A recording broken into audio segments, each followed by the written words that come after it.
அழகும் மாலை பொழுதினிலே என் இறைவன் வந்தான் தேரினிலே. ஏழையின் இல்லம் இது என்றான், இருவிழியாலே மாலையிட்டான், இருவிழியாலே மாலையிட்டான். இறைவன் அவனே அவனே என்ன பாடும் மொழி கேட்டேன். உன் தலைவன் அவனே அவனே என்னும் தாயின் மொழி கேட்டேன்.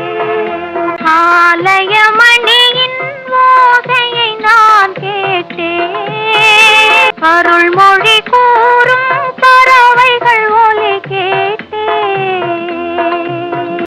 இறைவன் அவனே அவனே என்ன பாடும் மொழி கேட்டேன்.